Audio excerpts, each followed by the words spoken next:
phone call comes in to one of the local police stations. There's a gunman in the woods. You could find yourself crying yourself to sleep at night. Early run-ins with law and order built reputation of cheeky and cool. But as his notoriety rose up, he was sent to boarding school. And she said, I'm not sure I can do it. Barely see you. I'm a work widow. You're not really in the room. You're jet lagged. You're absolutely exhausted. How did that make you feel when you heard that?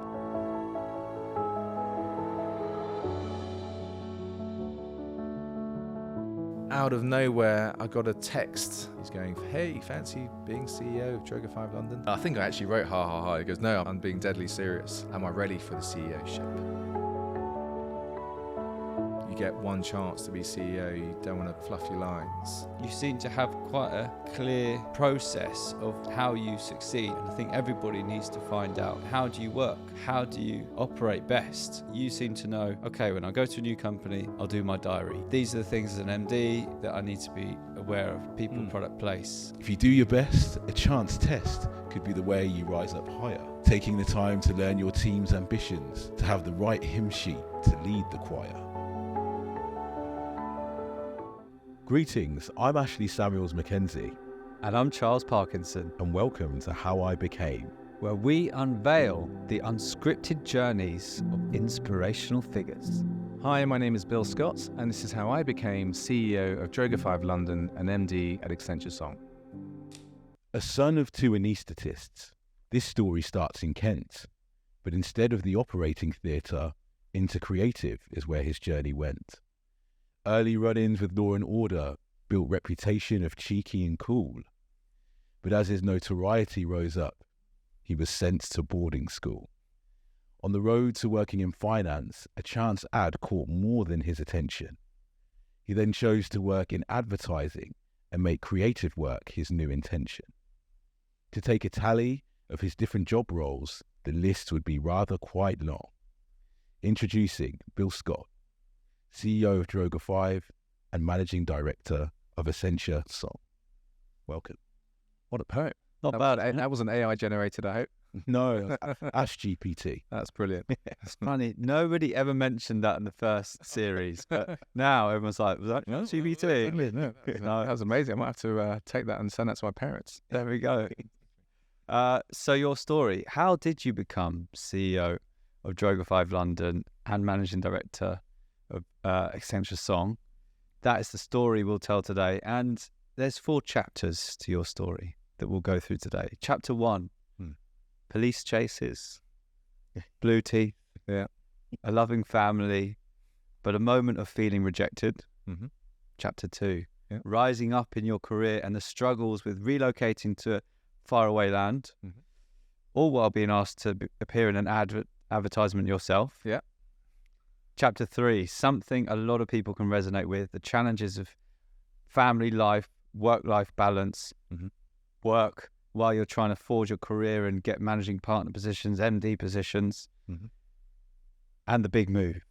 How do you become CEO of Droga5 and that story, and then later MD Accenture Song?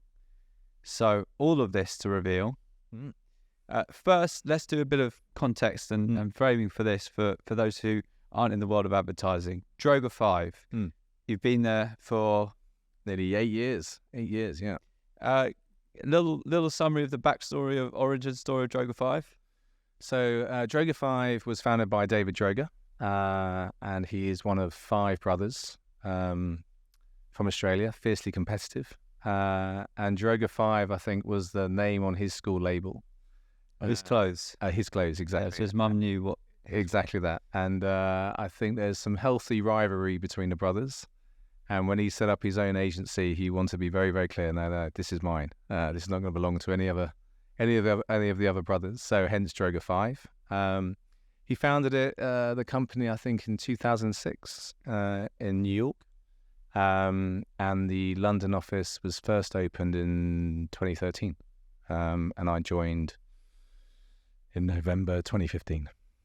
And we'll talk all through that and the circumstances you came into and what happened after. 2020, the Droga5 was awarded International Agency of the Year by Ad Age.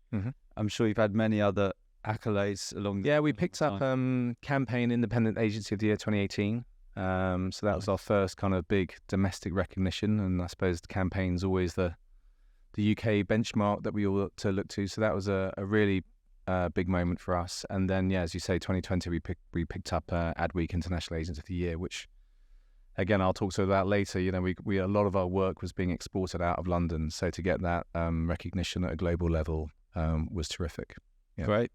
And from the campaign school reports, billings of 72 million in 2022, which was, according to Nielsen, up 54% from 2021. Okay, so we'll get into the story of Accenture Song, which is also a big part of your role, and how that integrates with the story of Droga5 and yourself, but we'll get to that. Yes. Let's go back to where it all began for you. We've heard the origin story of Droga5, now the origin story of Bill Scott. Okay. You described yourself as having a lucky and loving childhood. Yeah. An only child. Yep. And your parents were, as Ash said in the poem, anaesthetists. Yeah, I it's a tongue twister. I didn't practice that bit. Yeah, no, exactly. You definitely did. I had to, You definitely did. Yeah. You got a lot of attention as an only child. Yeah. You said one of the challenges was that your parents were often working in hospitals, working late, and you'd get brought in Yeah. to the hospitals. That's right. Yeah, many after school playtime was sitting in around operating theatres and kind of surgical messes. So yeah, my parents are both doctors, consultant anaesthetists. I think the role of an anaesthetist, they're at the kind of the mercy of the surgeon in terms of they don't take their own time. So at any given time they could be on call, and your kind of their plans could be very easily disrupted. You know, it was an old-fashioned kind of bleep when you were called to an emergency. Do you feel you missed out on some childhoods because you spent so much time? No, I think as an only child, there's no shortage of attention and love from their part. I think there was more times around hospitals, and sometimes Dad or Mum would come and pick me up from school in the green outfits. And the coolest bit actually at the time, I don't think it exists anymore, but back in the 80s, doctors were allowed to have these green flashes, so a bit like a police car, but a green light, and you could put it on the roof for an emergency. So that was always the best bit. And often if I was late for school or late for a dental appointment, whack it on. Let's talk about flashing lights, emergency vehicles. Yes. You said you were not a reckless or bad pupil, but you were involved in a police chase. Yes. Yeah. So I think one of the things, so if I wasn't at the hospital, I could be often home alone and left to one's own devices. It was a couple of instances I got myself in trouble. The first time, I think I was about 8 or 9, and at the time we got our hands somehow on these like French bangers, like these little fireworks basically. And we lived on the back of some woods nearby, and me and my mates were in there firing these off and having a right laugh. And then a phone call comes in to one of the local police stations. There's a gunman in the woods. And we were firing these off, and then at one point, literally, we turned around and we saw these policemen with dogs coming towards us, and we said, "Oh my God, please Scarpa!" And we were running, and up our usual kind of trees and hiding places. Anyway, one of us got caught. The two of us, we made it home, but we knew we were in deep trouble. Wow! And adrenaline must have been pumping hard, and I just remember having dinner. My parents that night, and then the phone rang. You're like, oh no, please let the hospital for an emergency. And like Mum picks it up and goes, "Yeah, what? Police? Bill? What?" At this point, you're like, "Oh no, my life's going right." And then she looked at my dad, going, "He's going to boarding school." So, and that wasn't kind of like you're being sent off. I think there was a recognition on their part, just in terms of their working patterns, and childcare or whatever it was. And I was getting more and more trouble. There was another incident when I was at school where there's the blue teeth story. The blue teeth story, where as doctors, they're somehow brought home these kind of trial drugs sometimes, and one of them was this dental product which helps highlight plaque. And you took these tablets and they tasted of chewing gum, but it basically highlighted where all the plaque is in your mouth. They were blue and green tablets, and it was a day of the school play, and I thought it'd be funny, let's share these out, they taste quite nice. and I distributed them across the whole school during school play and speech day, and everyone's on stage and there for the photos, and everyone's got blue and green teeth, and well, that happened, and that came from Bill Scott, and that was a phone call and more trouble. So I think probably, I was becoming a little bit of a handful, and there was a danger sign probably I was going to become more of a handful. So it wasn't a joke. You were sending you to boarding school. They followed through. Well, yeah, I think so, and I think also probably academically, I think they wanted to push me a little bit more. Candidly, I've never been a high achiever academically. I was always kind of sitting middle of the class. So I think they felt like it was time just to step it on a bit, and so I went at the age of 10. Did you feel rejected by them? I went into it actually feeling wide-eyed and excited, going, well, this will be a laugh. But yeah, the first drop-off and the first week and month was really, really hard. Really, really hard. And Why? it was definitely felt like rejection. Go cry. You can't just, kick me out of home like this. Lots of tears? Yeah, huge amounts of tears. Yeah, huge amounts of tears. And I think that was the first time looking back, I began to build resilience. It was the first time where you felt like you had to kind of develop your own coping strategies and talk to yourself and work out how you're going to do this. And you kind of, you could find yourself crying yourself to sleep at night, or, going to the toilets and having a little moment by yourself going, right, you've got this. All at the age of 10, 11? Yeah, about 10. And, hugely looking forward to Sunday, when mum and dad would come down and you get to see mum and dad, and absolutely dreaded saying goodbye. And even though I remember actually, I stumbled across an old school report where the headmaster had actually written to my parents, or actually written a letter as part of the report saying, he needs to pull himself together now. Enough of this homesickness. Wow. He's got to step it on and move it on. So that was tough. And at the same time, I think about week 3 of being at boarding school, my grandfather in Malaysia had passed away unexpectedly. So my mother had to go out to KL, and she was out of the country. So it was just, dad visiting. So I didn't like it. And I was like, I remember at the time, after term 1, I was begging them to bring me home, and they said, no, see it through. And you get through that stage, and by the end of year 1, I was loving it, absolutely loving it. Nice. Yeah, and I look back now, and it was a tough moment on the drop off, but I'm hugely grateful for the experience. And being an only child, actually, I think coming out of school, I've made literally family out of school, friends. My closest friends are like brothers to me, and from the age of 10, I've got really, really close friends that I'm still in contact with. Well, you were basically living with. Absolutely, that's right. Yeah. And I went on to senior school, and 2 of my closest friends live, just around the corner from me now in London. I see them, every week, and they're godfathers to my kids, and and I'm godfather to their kids, and it's terrific. So I'm very, very grateful for what the experience gave me. Well, thank goodness, your parents knew it was best for you. Yeah, it was a happy ending. Exactly. The pressure. Yeah, I want to come home. Yeah, no, exactly.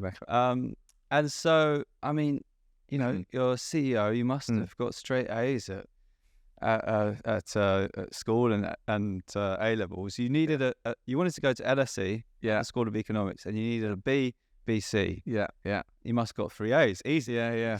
I was listening to some of your other podcasts and your previous guests, and they were like straight A's. I was going, come up short on that front. Some. No, as I say, I wasn't ever a high flyer at school. I was kind of middle, maybe top third at best. And I was in the inaugural year of GCSEs. I think I got a couple of A's, 5 B's, 2 C's. And then, but I was steady. I wasn't reckless. I wasn't out there, smoking behind bike sheds and just had disregard for studies. I was a pretty actually conscientious pupil. And I had got an offer from LSE to get to read economics. Yeah, the offer, I think I had to deliver BCC. Grade day comes in, and I got CDD. Oh no, man! And it was gutting. Mocks. That was a real thing. Yeah, and I think even in mocks and predictions, I was on course. But anyway, yeah, it came to the exam day. I fluffed it, and I was gutted. That was the first time. That was the first real knock where you came up short. It was disappointment in myself. As I said, it wasn't for lack of trying. That was the weird thing. If I'd been like dossing around and not doing anything, then I've have no one else but to blame. But the annoying thing was, you put a shift in, and you still came up short. And gutted. Mum and dad were gutted. Disappointed but supportive. They weren't kind of throwing the book at me going, you've ruined this. So seeing all my friends nailing their grades off the Oxbridge or LSE or University of London, etc., that was where you kind of go, I've been left behind here a bit. And again, that was a moment of looking back over a bit of reflection and had to pivot. And I was lucky. You went through the clearing system, and a business studies course came up at University of Westminster, formerly PCL. And Dad was brilliant. Mum, Dad, you should, go for that, do it. And I didn't want to retake. I thought that would just keep me stagnant. So I went there, and and again, looking back, I couldn't have been more grateful. I had a great experience there and met my wife there. So I was going to say, the beautiful silver lining to that is there you go. You met your wife. There you go. So I again had a great experience. It was it was in central London where I wanted to be. It was a vocational course. I think it probably was more suited to me in terms of learning style. What's the story of meeting your wife? That's right. So I actually went into my first course was social sciences, and then I transferred to business studies. And it was a 4-year course, and the third year you did work experience, which again was really good experience. Going out into the world and actually doing a proper 9-to-5 job. Getting some commercial experience was and it just helped you mature a bit more. I met my wife Nazreen on the final year of the business studies course. We were in the same study groups, tutor groups, and they get that connective tissue, hanging out, good student life, and thankfully one thing led to another. Beautiful. Okay, so then you go through uni, do a master's as well. Yeah. And then in comes the world of advertising. Yeah. Intern at Saatchi. Yeah, I think I finished my degree, and I still wasn't really fully clued up or really clear on what I wanted to do. There was no pressure from Mum and Dad to go into medicine. In fact, actually, at times, Mum was actively discouraging it. So saying, I don't think it's for you. Also, I was crap at the sciences. And 2, I just hated blood. I think one little anecdote is when I was about 7 or 8 years old, my dad took me into an emergency when he got called in, and a baby had swallowed a 50p piece. Ooh. So they put me all gowned up. I was going, oh, this is great. Going to go into surgical theatre. And they say, all right, what we're going to do here, Bill, is going to make a little incision here into his stomach. And I saw that, and I was like out like a light. I was clean out. So, and that's the moment I think from a fairly young age, they knew that the world of the scalpel was not cut for me. So, and Dad, I think at the time was like, oh, yeah, maybe you should be an accountant. I was going, oh, what's an accountant? I have no idea what that is. So I finished my degree, and having been a vocational degree, I thought, well, there's something interesting in the world of marketing, that could be interesting. But probably it's going to be something stockbroking or banking related. A lot of the modules on the course are around that. And I think the more vernacular back then was stockbroking rather than funds or trading and investments, etc. So I thought, well, let's try and delay it another year. And I convinced Mum and Dad, saying, well, I need to do an MA really to be clear on that. So I did an MA in Southeast Asia business. I'd always had a kind of interest in Southeast Asia. Spent a lot of time there when I was young. And so intellectually, I wanted to do more learning of that region. So it was a Southeast Asia business development MA 1 year at SOAS. And then I was continuing, and there was a lot of kind of economics and business part of modules of that. So I thought, okay, probably finance related feels about right. And then I just kind of went down that kind of quite assumptively. I didn't really I wasn't feeling it, but it just felt rational, and it just felt, probably the track to go. And being diligent, I started doing all the milk rounds, and one of the things you do is the FSA exams, the Financial Securities Authority, to get your license to be able to do that. So I thought, I better do that as a proactive initiative. It'd be good for the CV. And I remember vividly sitting in the example one doing those, and looking around. There was lots of other kind of bankers and traders all there already in their jobs, in their chalk stripe suits and Gucci loafers and braces. And I looked around and I thought, this isn't me. I'm not. This is not the world I was cut out. Gucci loafers. Yeah, not even the Gucci loafers. So actually, I just left the exam hall. I just thought, this is not for me. Yeah, I was like, going, you know what, I'm not feeling it, and keep your Gucci shoes. Keep those, and it's time for a pivot. Who knows what I'm going to do? And so, of course, what do? You run to the pub. Met my best mate, and talking about careers. He was similar. He actually just graduated from LSE, so we're having a good old head scratch as to what to do.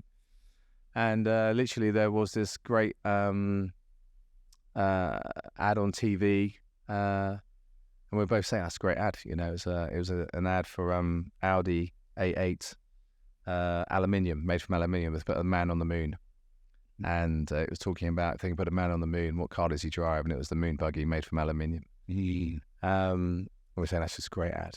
And I think Dougie was another guest of the show. Julian Douglas was inspired by Audi too. That's right. That's right. Yeah. Exactly. Yeah. So it's Audi's like Vorsprung der Technik kind of. Yeah. The next generation influence. That's right. So that just was just saying, God, I'd love to know how they made that and who made that, etc., etc. And I was lucky enough, had a friend and a contact at Saatchi & Saatchi. Met him for a few beers, and got some advice, and then he managed to get me in for a work placement.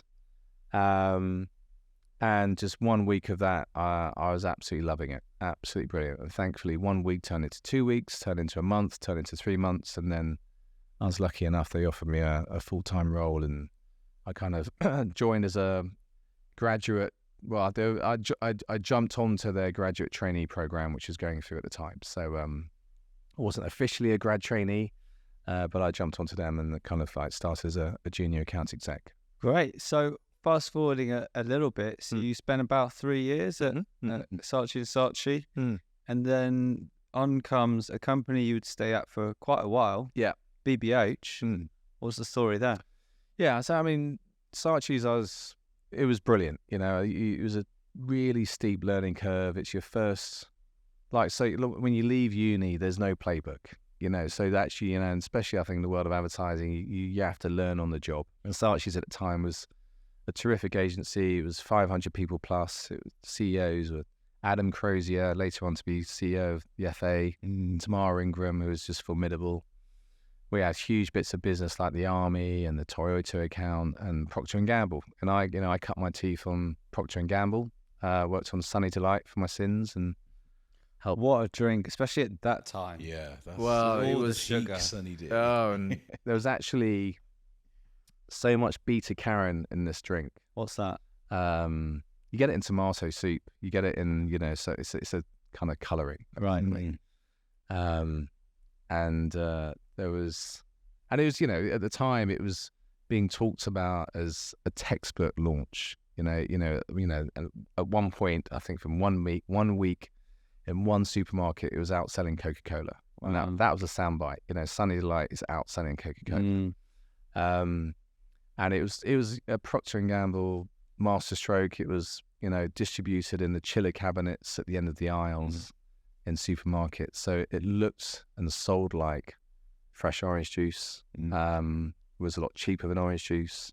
It talked about how it had all the vitamins on pack, and it was, people were buying it left, right, and centre. Oh, it's the most addictive. Yes, it was like liquid gold. Exactly. And you're talking to mums. This is the great stuff kids go for, was the line, and great stuff. Mums go, oh, great, it's full of vitamins, and kids go for, yeah, love it. And 7 and 8 year olds up and down the land were just knocking this stuff back. Come home from school and they were bouncing off the walls. And then it became slightly cool and kitsch. The teenagers were liking it. And then it went massive in the nightclubs. People were having it with vodka. Really? So full of sugar. So vodka Sunny D became the drink. No way. Before That's vodka something I Red didn't know. Bull, it was like And all with all sorts of other kind of substances as well. But it was a proper craze. And the construct of the campaign was this classic advertising formula where there was always a choice. So the camera would be at the back of the fridge, and a kid would open the fridge and come in. Oh, what can we drink? And go, we've got some black stuff, Coca-Cola. Purple stuff, Ribena. Oh no, this new Sunny Delight. And always go for that. And then you cut to, great stuff kids go for, and so that was a formula. We created loads of these ads, different, one for back to school, one for the summer, and the best one was the brief came in as how are we going to do something? What's going to be our holidays are coming equivalent? So there was a Christmas Coca-Cola ad. The beautiful lorry came into the town, the Christmas setting, and they're going, right, what's going to be our Christmas ad? And we created a story. So it was a kind of fairy tale where snowmen in the middle of the night, through all snow kids, come bustling into the house in the middle of the night, open the fridge, choose the Sunny Delight. And in the morning, cut to the morning, it's a beautiful day, but all the snow kids outside, or snowmen, have turned orange. And I remember vividly, we were doing the pre-production meeting, and the then marketing director took myself and my account director out, and they go, "Have you got a minute?" Okay, sure. He goes, "Slight problem. You had a few complaints because of the beta carotene. It's staining people's carpets, but also it's turning kids orange." And literally, literally turning children orange. Turning kids orange. You go, well, there's probably we should pull this ad. It's not a good idea. I mean, you can see the backlash, you can see the headlines. Oh, no, it'll be fine. PR department all over it. It's fine. Let's crack on. Just wanted to let you know. So anyway, needless to say, we went and shot this ad. Actually, there's just that point. It went out for Christmas, and I was leaving Saatchi's at Christmas. And then come January, there's all sorts of the PR backlash, and it was all over Watchdogs and the sugar content. So I got out just in time. If you love sugar right now, and you've got it's all down to Bill Scott. There you go. Exactly. Bill. For my sins, and I helped the dentist trade. And so and then BBH presented itself as an opportunity, and at the time BBH was the kind of the holy grail. I think they were doing all the iconic Levi's work. They were still knocking out number ones. Those are the days when we still had Top of the Pops, and you could drop an amazing Levi's film out there, and it'll go straight to number one. They were doing great Audi work. Everything they did seemed to turn to gold. You looked at their reel. I remember, preparing for the interview in the headhunter's office, and they gave you the reel to look at, and you go, my God, there's not one bad campaign here, And so when I got the opportunity to interview, I was going, wow, you got to do it. And and similarly, when the job offer came, I had to take it. Even when I resigned to my boss at the time at Saatchi, they said, fair dues, BBH is a great home to go to. So I consider myself very, very lucky to be joining BBH in January 2000. I joined. So you spent 3 years there in London at BBH. You get up to account director while in London? Yeah, just account director. So I came in. I worked on. What's I put on first? I was put on Mail on Sunday first. And that was good. It was like, it's faster than retail newspaper, weekly newspaper ads, and whether it was a DVD promotion or this, that, and the other. So it was good to cut your teeth on. Worked on a few pictures, but then I got my break. I was put on the Links account, which again was one of those, phenomenal bits of business. It was, part of Unilever, Lever Fabergé. It was the whole Links Effects campaign. And it was This is the idea that when you spray it, you get the girl. That's right. Yeah. So they just shot the Jennifer Aniston ad, where this geek kind of sprays himself in Lynx Africa, And he's there's a nice little sequence of vignettes of how he's just a complete geek, basically, on the dance floor, moonwalking, all these different scenarios. And at the end, you cut to Jennifer Aniston going, "Do you have to go out tonight?" So it established this great property in the Lynx effect. And, it was just a dream brief. It was the brief that everyone wanted to work on in the agency. Every time you went up to the creative department, the creative teams will always want to work on that brief as well. So even if they weren't officially briefed, they'll be nicking it off the printer and lobbing ads in. It was working with Rosie Arnold, who was the creative director of Lynx at the time, and we did some brilliant work. And probably the highlight, which I think was a big moment in my time at BBH, we wanted to create. Is a launch of a new fragrance called Lynx Pulse, and at the time, BBH would describe themselves as the fame factory, and we said, right, how are we're going to create a number one, and we want to create a dance phenomenon with Lynx Pulse. So before we get to any narrative on the TV script and the campaign, we were working with the client around the name development on the Pulse and how it got to Pulse, and Pulse had a link to rhythm and music, and it's all going to be around music, this fragrance, and all the research checked it out. And we're going, well, out of music, we think we can really own dance and try and create a unique property. So it was a really kind of textbook strategic way of create how we're going to create a dance and kind of social phenomenon. That was before days of social media. Mm-hmm. So we went to record labels, we were talking to Universal, we were talking to Sony, EMI, going, we want a tune that we can dance to. We went to choreographers. We got Michael Jackson as choreographer. We were coming up with dances at Pineapple Studios. Is this the time where everyone had those dance mats and they'd be doing? Yeah, exactly that. Okay. That's right. That's right. Yeah. So it was that led up to that. And we found a tune, and we got by Room 5, Make Love, Listen to the Music. Yeah, great tune. Great tune. And we kind of created the TV ad around that, featuring the dance. That went broadcast on national TV. People were aping it on TV shows, in game shows. It went to number one.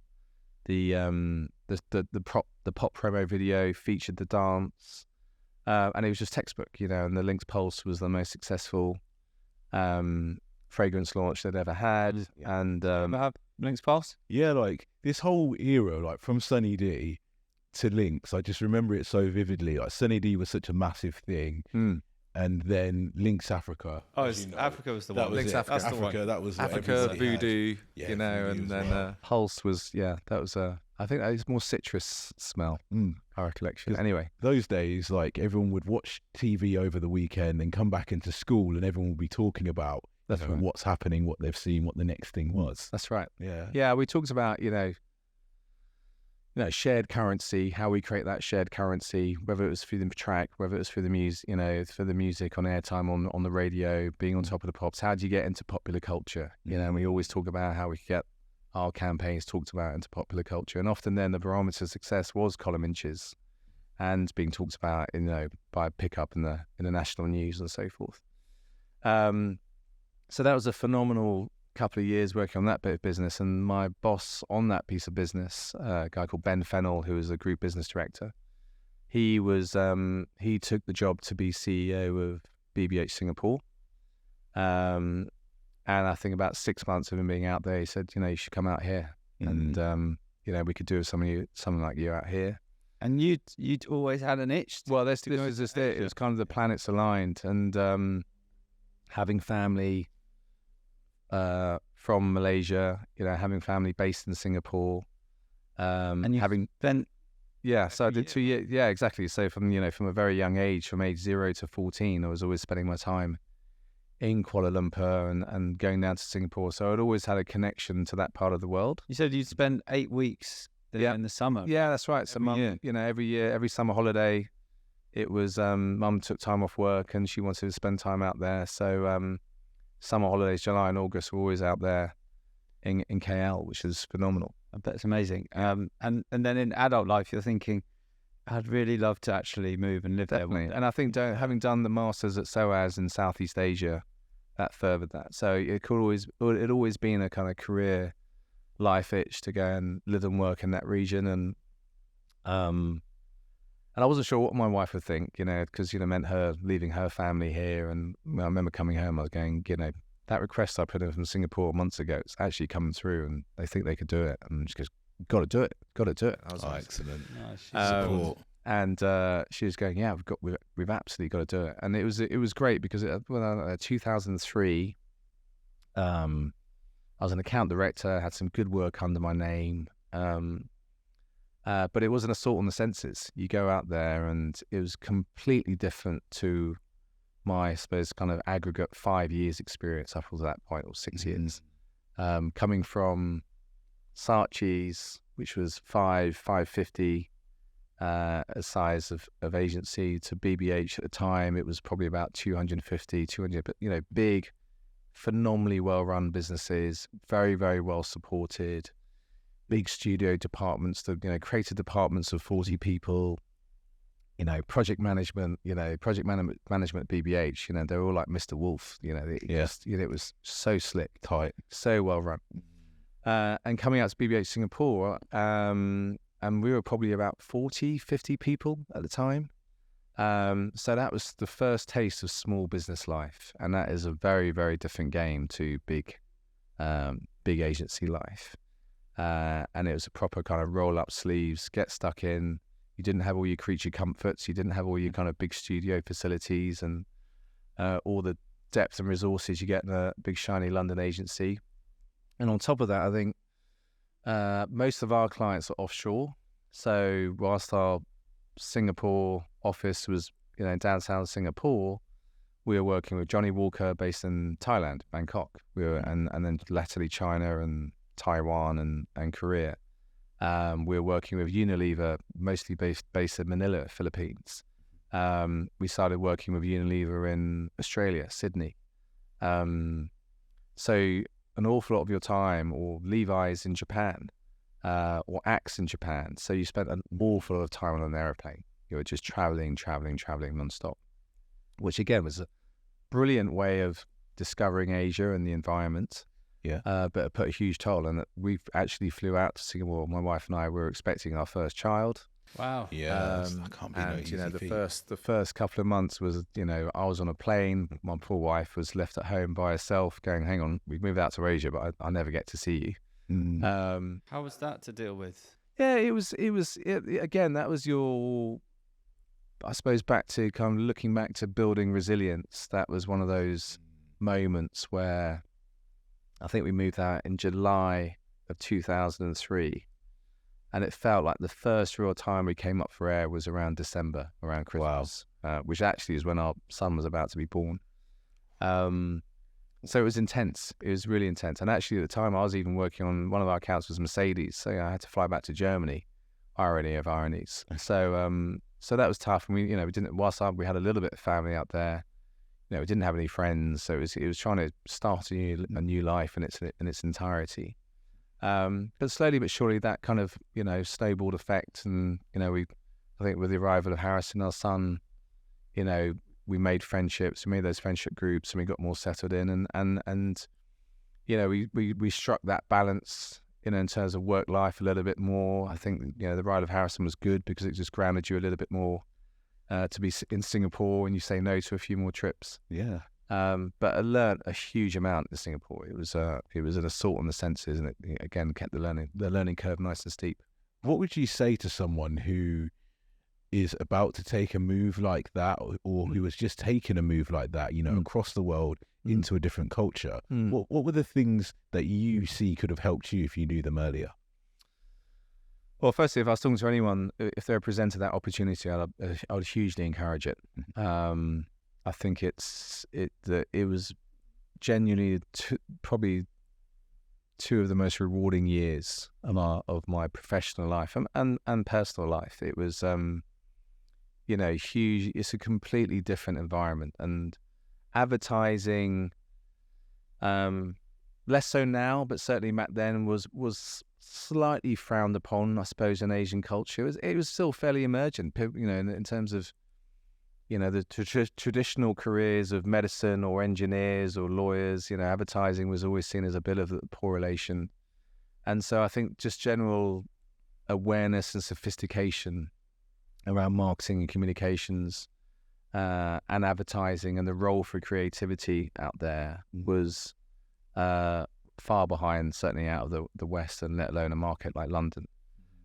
So, you know, the function of strategy wasn't really appreciated. I think just generally clients tended to see agencies as more suppliers than partners. I think they tend to see creativity as a more commoditized service rather than a premium service. And so that was very different to what we were used to back in London, where you get big shiny budgets and very sophisticated clients with huge ambition and want to do a linked pulse. So that took some adjustments. But it was good because I think you learn to appreciate what you had back in London. But two, it to give you a new set of senses and reflexes and antennae to deal with certain type of clients. And you had to develop your EQ. Often also you're talking to clients whose first language is not English. You know, all our Johnnie Walker clients in Thailand, you know, they spoke brilliant English, but their first language was Thai. Yeah. Are you an agency or brand that would like to work with our production company, Unity and Motion? If so, contact us at unityandmotion.com. We produce commercials and social content for brands such as Chanel, Amazon, Reebok, Harrods, The Ritz, and many more. Now back to the show. So your time in Singapore comes to an end, and it's time to move back to London. And this is sort of the start of your rise to managing partner, which comes a few years later. But tell us about that experience. One, why did you come back to London? And two, what were the key things that do you think in that period between then and managing partner that led you to get such a role? Yeah, it was a really interesting chapter, and I just coming up to 2 years in BBH Singapore, and Ben, my boss, actually then I wasn't ready for it, but he put a program on the table for me to become MD at BBH Singapore, and that was a kind of 2-3-year-old account director. And, you know, of course I wasn't ready but we want to invest in you. We want to put a training program. We'll put you, you know, set you up for success in terms of getting you to that role to be MD. And, you know, I was punching the air. I was going, God, this is it. And this is the big break. And I remember coming home and, you know, telling my wife, and she said, I'm not sure I can do it. I just, you know, I barely see you. You know, I'm a work widow. You're on a plane. When you come home at the weekends, you're absolutely exhausted. You're not really in the room. You're jet lagged, or you're just, you know, you're flat out. How did that make you feel when you heard that? Did you know that? I did know it. Yeah, there were times when you do a double red eye up to Shanghai. So, you know, fly out from Singapore 1 a.m. You arrive in Shanghai at 7, do all day meetings, and then you get the 11 o'clock back from Shanghai to arrive at 5-6 a.m. in Singapore. And you'll be exhausted. You'll be absolutely shattered. Yeah. You know, I think, you know, I just took a step back and go, she's right. You know, that's and was there a part of you that thought this is good? Yeah, of course. Yeah, definitely. I thought, have I missed out here? Have I missed my big break? But nonetheless, you know, and I think also time it was, you know, we wanted to come back for her family, and my parents were in England. So, and it was, I suppose, relatively fortuitous in terms of I was missing out on that opportunity or the potential break in Singapore, but I was still had the ability to go back to BBH London and still do a great job there and, you know, be a business director at BBH London, which was, you know, still a terrific platform to build up. So, and actually I look back, I was very, very grateful I didn't do the MD-ship in BBH Singapore. I don't think I was ready. Even if they gave me runway to it, I think it was a bit like my education. You know, I'm more of a steady, slow learner, not a quick, fast tracker. And I think I came back in July 2005, and then, that I was at BBH for another 7 years. That was a phenomenally kind of helpful, informative 7 years. And whilst by that stage, obviously, I got some great campaigns and work to my name and had kind of proven myself as an operator and managing and running an account. I think when you then go to try and prove yourself as a leader, having lots of runway and experience to do that was super helpful. And on top of that, I was very, very lucky because I was given the crown jewels account to run, which was Audi. That was the big account. That was the big break, That's the And one. that was Wow. the one that attracted you. All That was those the one. years ago. Exactly. There you go. So Who'd it was destiny. And Audi, like Levi's, was always one of those focal marquee accounts. It was the founding client for BBH when it was, Wow. the first client they won in 1982. And it had all eyes of management. It came with pressure, and you had Nigel Bogle, very, very heavily involved in the account. You had John Egerty, always marking the homework and the creativity. It was always all eyes were on Audi. So it was a huge privilege to be invited to run that bit of business. And those two men are the B and the H. Absolutely, of Bartle Bogle Hegarty, yes, indeed. So Nigel kind of led all things client services, and Sir John Hegarty was obviously the creative and the creative chairman at the time. And it was an interesting time in Audi because in 2005 they basically had within their car range Audi A2, A4, A6, and A8. Then TT. And the TT. And then, of course, the infamous TT. And then after that, they were expanding their range hugely. So they launched, they got rid of the A2, but they launched Q7, A5, A1, Q5, Q7, R8, A7. So we were doing car launch after car launch after car launch, and so it was just a brilliant passage of play to be part of. Because you get one? I didn't actually. No. They were very kind. They lent us some from time to time. So, and we got to do great track days, and there was sometimes a car they let us use, and we could share it around. But it was a great, and I suppose being business director on Audi, you're a man marking senior clients, you're facing into senior stakeholders within the business, Nigel Bogle, John Hegarty. Got to work really, really closely with very, very senior, brilliant people like Jim Carroll, who was the chairman of BBH and head of strategy, and is just one of the best strategic thinkers in the business. And that was, and also working on a car account it's probably one of the most sophisticated bits of business you could work on because it's just so multi-channel. So beyond just the kind of above the line campaigns, you're working through the line CRM into dealerships, the whole customer journey. So again, it just made me a much more sophisticated operator in learning more multi-channel thinking. And it was a big team. How did the opportunity for managing partner come up?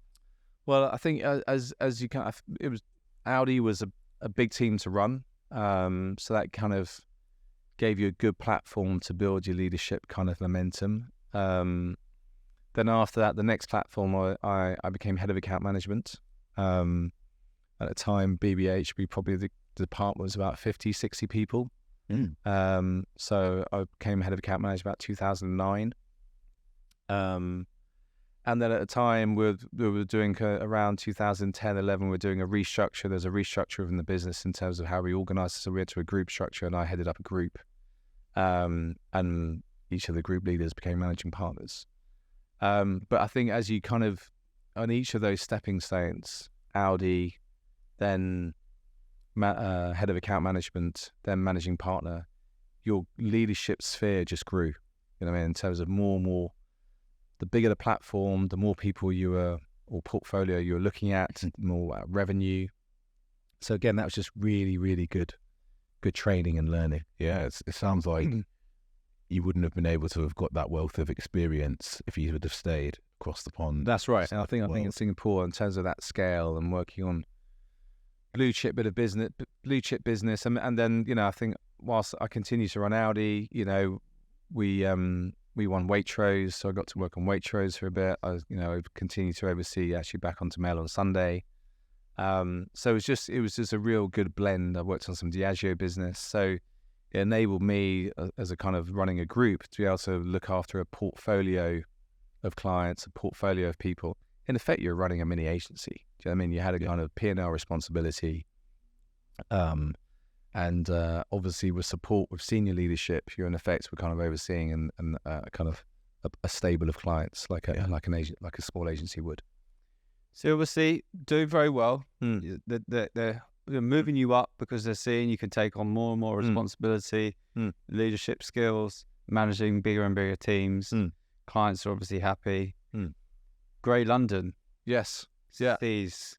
Mr. Bill Scott looks pretty good. Yeah. We need a new MD.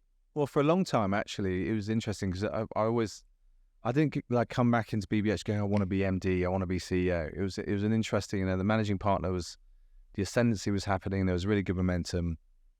And at that point also, I think there was probably looking back, I just got slightly overwhelmed with work. Work-life balance wasn't great. What was happening at the time? It was just I think I had 2 young children, pitching hard, working hard, playing hard, and the kind of equilibrium wasn't right.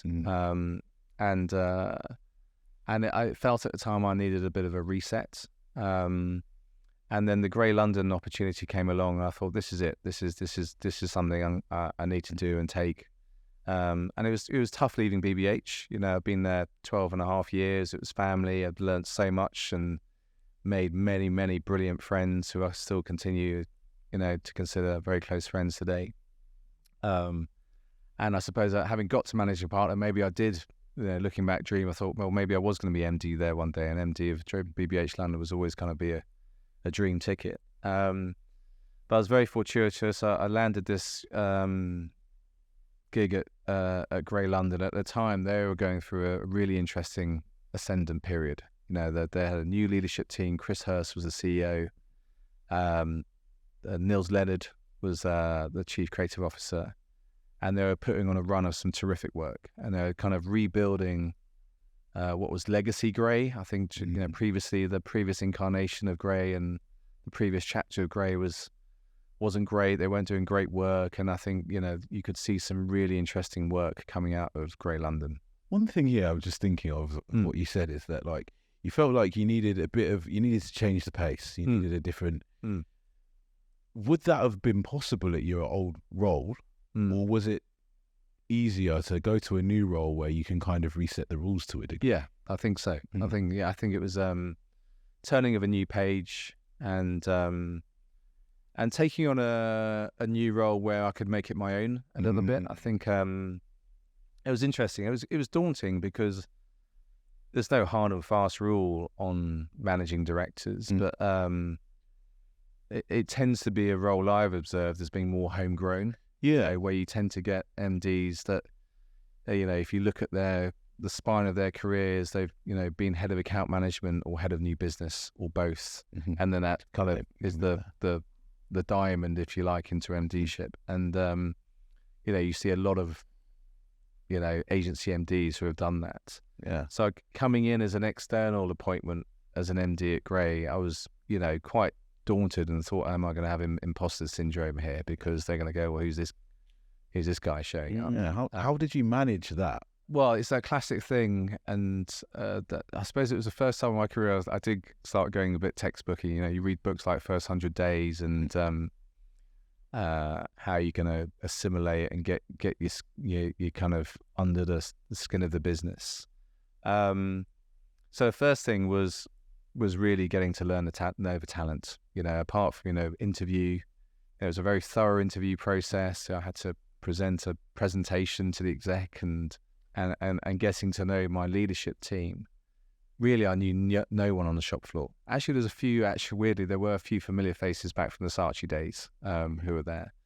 But by and large, there was 450, 500 headcount agency. The vast majority I didn't know. They knew me because I was a new shiny MD coming in. So the first thing was a road trip internally to get to know all the clients' business, all the talent, the teams, get to know them on Thursday night bar night, and really try and get under the lid of the business. And Chris Hurst, who was the MD, the CEO, day one, he had a very helpful delineation of how he envisaged MD and CEO working. And he said, Bill, roughly, no hard and fast rule, but roughly the way I see it is CEO looks after the brand, the agency brand, the reputation. As a result of that, new business, new development opportunity and money. MD, you look after people, product and place and process. And that was just a very helpful kind of dividing line in terms of where to focus my time. People, get to learn the talent, create the best conditions for the talent and how to unlock the best out of talent. Process, what are the processes that are going to get to the kind of best possible product and unlock the best out of the talent. At the time we had this bit of nomenclature. Gray was talking about culture being open, breaking down silos, being much more agile in the way we worked. So it was something to really lean into. And then I think in the first 100 days, having the advantage of fresh eyes, I did a nerdy thing of actually writing a diary. And was this, did Bill? No, exactly, dear John. Yeah, exactly. Today. No, I wasn't on the tube like scribing my memories. Which is also very good. We shouldn't knock that. No, the journal no, absolutely, no. But this is a different. It was more of a record. It was more about the first time you get to see things before you become institutionalized, before you become part of the fabric and you become the cause of issues. Trying to work out, okay, that plant's really annoying me, or that team. We can move it, Bill. Yeah, exactly. That's fine. that team isn't really working. We need to do something around that, or that person needs some help, or that person is just brilliant. We need to make sure we're getting the right, clients around that person, and how do we unlock? So it was just that ability to try and, as you're going around meeting people, meeting the clients for the first time as well, you get to play a new kid on the block card once. And you could do a real audit in terms of the clients, what they're saying about the agency, what their perceptions are of the agency, what's working, what's not working, what could be better. And similarly from the talent perspective. So getting quite kind of analytical on all of that, and then playing back your first 100 days, observations back to Chris Hurst, the CEO, and what we can be doing was a good exercise. Was there genuinely an annoying plant? No, there wasn't an annoying plant. There was a mice problem once. This is part of your role for if there's office issues. Well, you became quickly. I realised as MD, you become you kind of de facto shoveler sometimes. And you were the problem. You were the inbox for problems, and inevitably everyone had their pedestals and desks, and inevitably some people keep boxes of cereals there or biscuits, and you hear the sporadic scream from the shop floor because someone has spotted some mice. And we had a perennial mice problem, and all those emails come to you. Always emails come to me, and it was rent a kill, or I remember pest control going around, clearing the mouse traps out of the air conditioning systems, and then again emails coming to me. We need an agency cat. We need an agency dog. We need and of course the landlord wasn't going to allow that, and who's going to look after the dog at the weekends, and what about the cat, what about the cat? And then eventually actually we didn't do this either, but I remember the pest control guy going, you want to get an agency snake? That's would have cool. That would have been super cool, but no. So it was a really good steep learning curve experience, big platform, and I think back to your earlier question about you had to earn the right with the talent. I think as a new MD coming in, you had to really get to know them first. And actually the first thing I was very keen on, beyond just doing the roadshow and meeting clients and meeting all the talent, was actually work on client business. I think that's the best way to see an agency in action up close, and also run some pitches. So I think, I often say you can always tell how fit an agency is if you work and lead on pitches, because you get to see an agency in action. Kind of, pitches can bring the best out of an agency or the worst out of an agency. Extreme pressure. It's often, the job that needs to be done after the day's work. So you're running your client business, and then your pitch work often starts at 5 in the evening or 5 in the afternoon until late nights and then weekends. And so that's where you often see the metal of an agency in terms of how it's working. I guess also, as you mentioned to us before, an MD is usually someone who's come up the ranks through like you did at BBH, and become That's MD. right. But you're the new guy coming in. Exactly that. Everyone's like, "Who's this? Who's this guy?" And there's a little bit, you had to show, you're not a fraud either. So there's a very, very, very talented senior level of managing partners there who have been there for a long time. Right. And, I was all too conscious that, I've come in and, taken the MD spot. So it was important that I kind of showed that I was bringing value to the party as well. Basically, I can come in, I can win pitches in the business. There you go, exactly. And that will make everybody go, oh, okay, all right. I think there's a little bit of that. I think, often, this guy. the danger is with MD, and when you're in senior leadership, you can end up ambulance chasing. So often, there's a code red on a client, and then you're about to be fired or call a pitch, or there's an issue, and then you go, all right, go and sort that mess out. And so you can go in there, and that's absolutely necessary. And that's part of leadership, to try and address and fix those and sweep in. But you wanted to bring in net new value, and I was very lucky, and because I've been working on Audi for 7 years, had lots of automotive experience. The Volvo global pitch was called in 2014.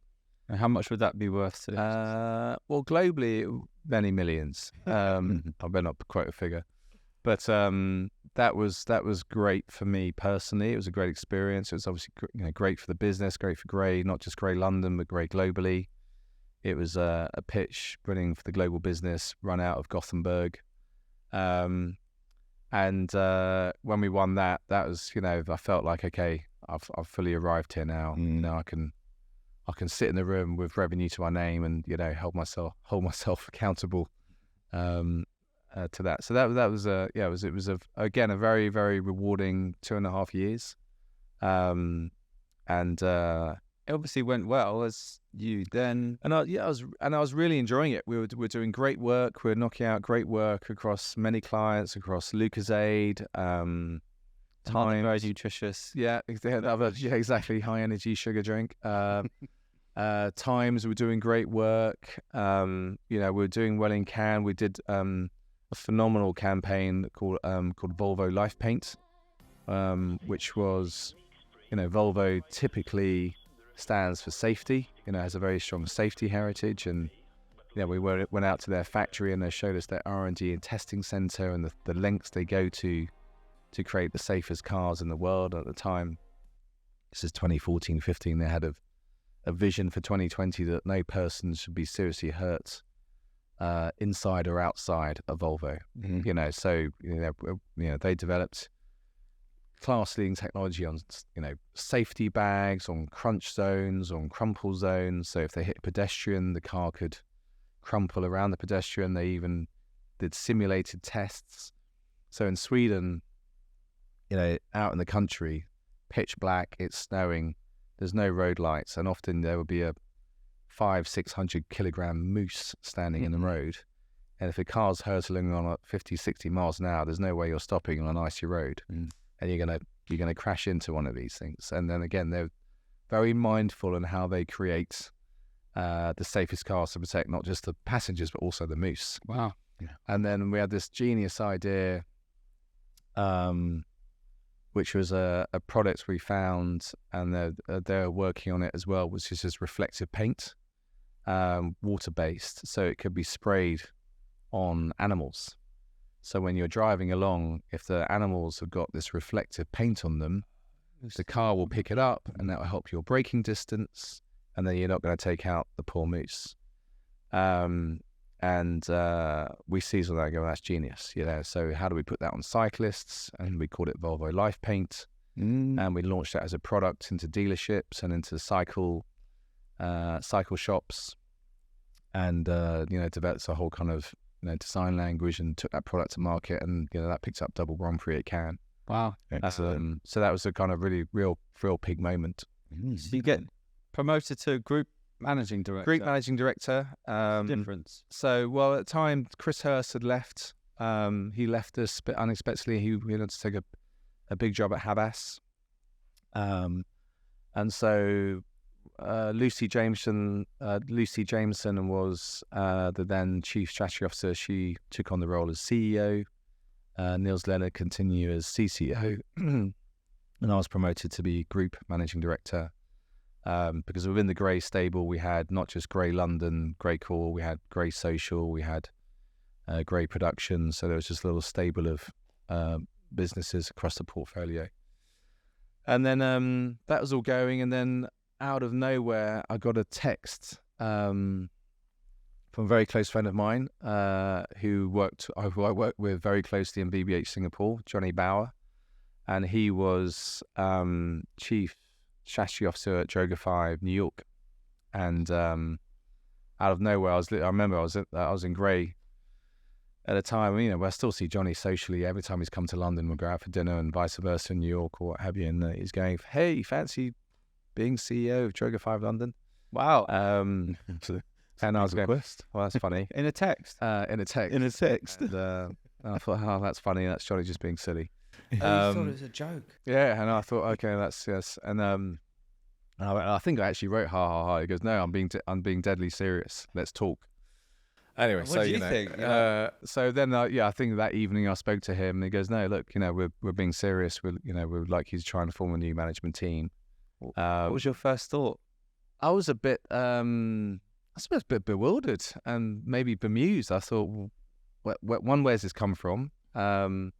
Didn't know really what to make of it at the time. Droga5 London was a very new entity in market, hadn't really hit its straps.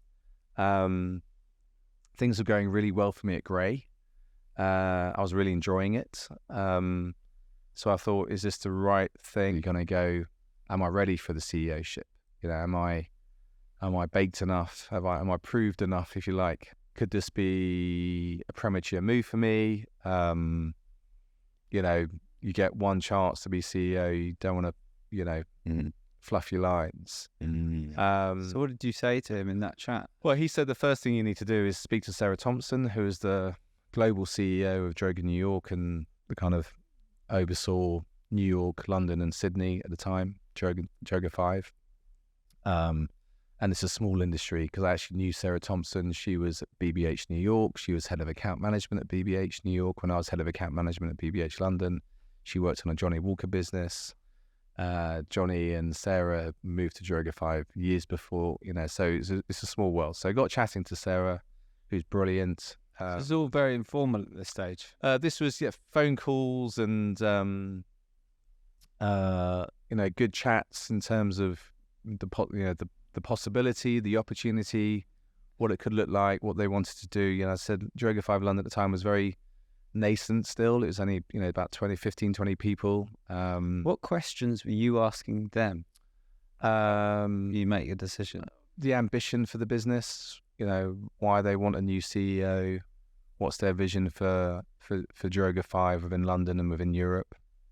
And I think, at the time they were going, which is true. I mean, they wanted to double down in London. New York, by this time had established itself as being a very, very formidable business. They had grown at rampant pace. I think they started as 5 or 6 people. By 2015, there were 350 people. Nice. They were knocking it out of the park in terms of work, doing phenomenal work across Under Armour and, winning big in Cannes.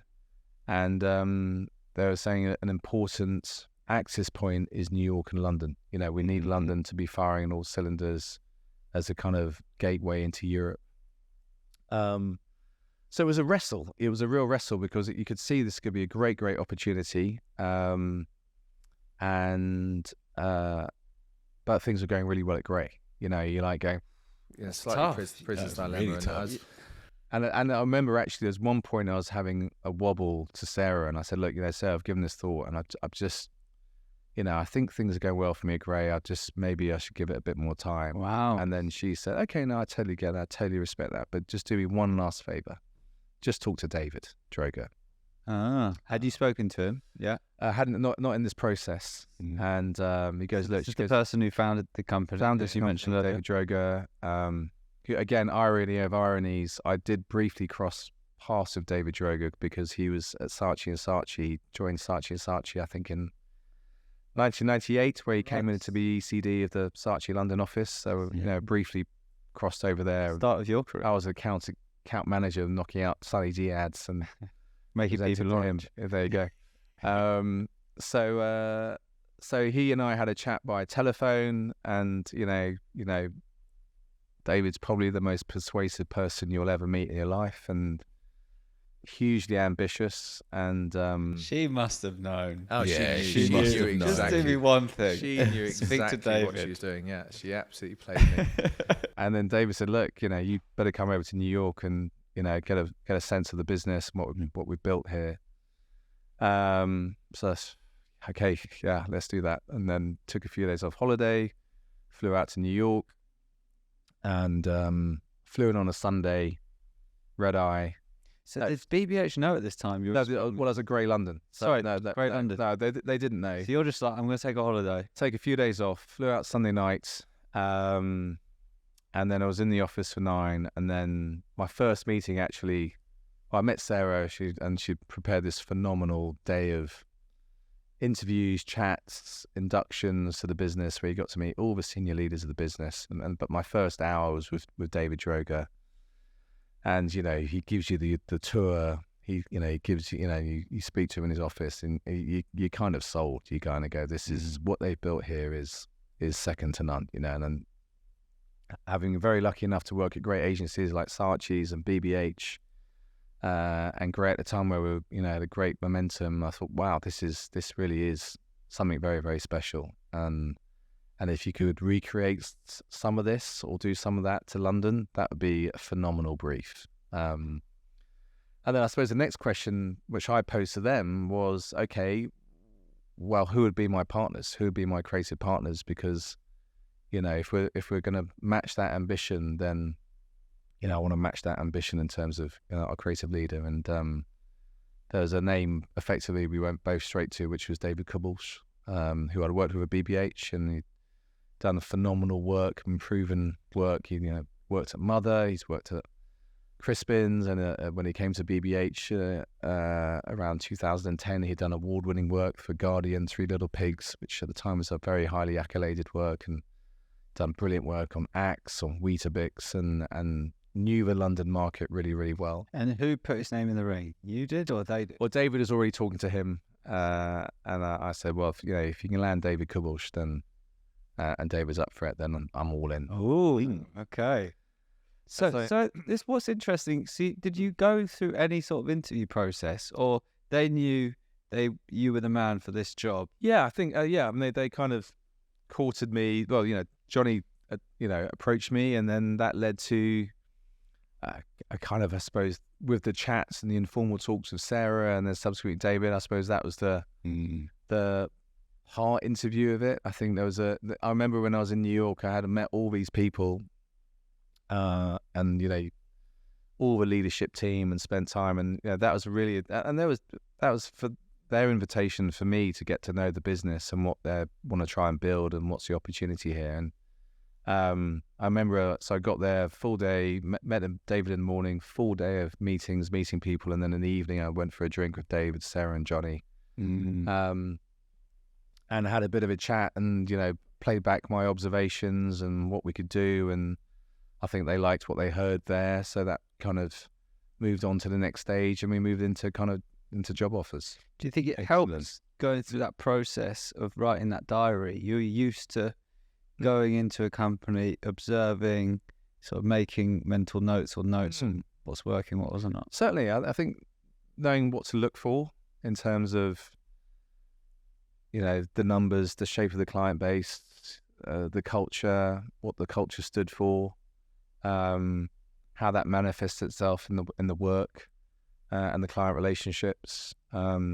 the talent base they had attracted and built, the type of talent, the type of skill set. So definitely, and as I said earlier, having the benefit of that extra time versus taking the MD-ship in Singapore, having that extra time to get more miles on the clock, making more mistakes, knowing what to look for, doing some big, difficult work where things don't go right all the time, picking up a few more knocks and bruises, taking that opportunity at Craze, learning that was all good muscle memory, good, new reflexes you're building in terms of resilience and learning and knowing what to look for. So that's your perspective on what made you ready for it. What do you think, if I'm a managing director or head of department listening and I'd like to be CEO one day, what was it about you that they saw that do you think made them go, he's the man for this? What are people looking for when hiring a CEO?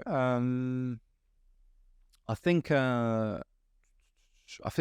you want to have proven leadership credentials. So, proven that you've been running certain platforms or audiences or constituencies, whether it's a head of account management or managing partner or an MD-ship. I think having been a proven leader and operator in each of those, I think from a Droga5 perspective, they were keen that they had a CEO who cared and appreciated and fought for great work and creative work.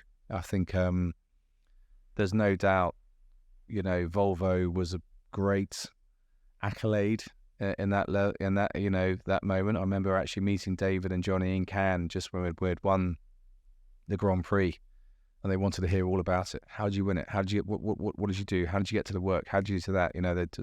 There's this. It's all about the work, and so having great work to be able to point to was super, super important, and especially I think what David Droga wanted for Droga5 in London was, to be a brilliant creative business. So walk us through what was the scenario you were coming into. So you take the job, you say, okay, you've got the man I said I'll do this with, partner, let's go. What were you coming into? Because Droga London, like you said, was not what New York was. Yeah, no, it was at the time a 2.5-year-old business. And you'd only worked at large established agencies. 500 people you were managing. That's right. So and now he was suddenly jumping ship to a little dinghy, a big kind of cruise liner in Grey, and the big network of Grey running, a huge bit of business like Volvo, to a very, very small agency of 20-25 people in Droga5. And you've never done that. I'd never done that. As I said, when I was in BBH Singapore, there was about 40-50 people, but this was a whole new level of scrappiness. I'd never done a startup, and I remember at the time I took some career counsels from friends and mentors and relatives, and I suppose not having done a startup, nor likely probably going to do a startup, this was the closest thing to it, and I thought, well, this is going to be good. This is going to be a real test, and it was that literally. I remember vividly starting 1st of November 2015, and week one was already an assault on the senses. You just kind of get, even though actually you think, oh, well, it's a smaller business, it's a smaller headcount, it's everything smaller. I get my head around this pretty quickly. But there's an intensity to a small business, which is more high octane than a big agency, because you haven't got all the infrastructure, the departments, the support, and have to call facilities and sort out the photocopiers or IT or pest control or so I kind of tried to go back to basics. It was back to diary writing time. David Kubbel started about 2 weeks after me, and it was tough at the time. It was a fragile business. Morale wasn't great. We had some really lovely clients and client relationships, but they're kind of mostly project based. We're getting some work in market, but it wasn't as noisy as we would have liked. And you looked at the P&L, you something, oh, blimey, that could be a little bit, fragile and vulnerable in places. So you've basically got to come in and turn this around. So That's I your think role, that's right? Yeah, it becomes the task is turnaround, and doing it, and you've never been a CEO before. No, so this is the thing, and weirdly, actually, after the first couple of weeks, David and I looked at each other and said, holy. What have we done? Yeah, what have we done? Let's just grab a bucket and start paling.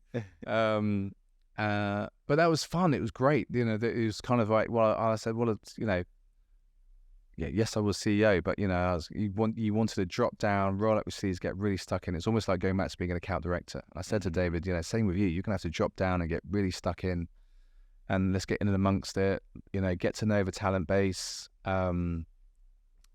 Let's get out there with the clients, meet all the clients, and kind of really lead from the front. There was no this wasn't going to be a case of a pyramid top-down empowerment culture. There's one where you had to put ourselves right in the heart of it. And the days of offices were long gone. You were never going to shut yourself into an office. We were all open plan. We were in there, in and amongst the shop floor, and we quickly worked out.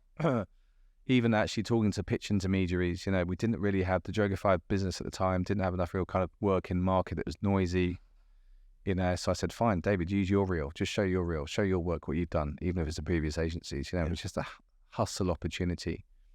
And then the first pitch we did was with, we won some business quite quickly with that pitch, Rustler's Burgers, which was great. They came in after a month or so, and we were given an opportunity to take that business. You guys don't look like you eat Rustler's burgers. I don't, but No. they're the Microwavable burgers. the plastic. microwavable burgers. But that was Again, you're very good at marketing products with high nutrition. High nutrition, high nutrition steaks. What else were we working on at the time? We were doing Hobbs. We had Hobbs, fashion. We just picked up some Belstaff business. So a nice little portfolio of clients building, but there was the first major pitch we won, which was Glenmorangie whiskey. And it was through oyster catchers, and that was an important pitch. It wasn't necessarily the largest bit of business, but it was pitching with oyster catchers, who are quite an important pitch intermediary within the market and within the industry. And you wanted to make a good impression with those guys. You wanted to show how you could show good pitch. And we showed good pitch, and we won the pitch. And that was a really good product demo or service demo of what the agency could do to an important influencer market. It was an important headline. And then soon after that, we completed the leadership triangle. There's myself as CEO, David Kubush as CEO, and then finally Dylan Williams joined us as Chief Strategy Officer. And we just started developing a nice little bit of rhythm between the three of us. We started putting on a good pitch run, Glenmorangie, and then I think it was around beginning of 2016 we pitched for some Seat car Cupra business, Cupra, which is their racing line, and we won a place on their roster, and we won a pitch with them again. As John Hegarty used to say, it's all about the wins and the work. You start putting work in market, then the phone starts ringing.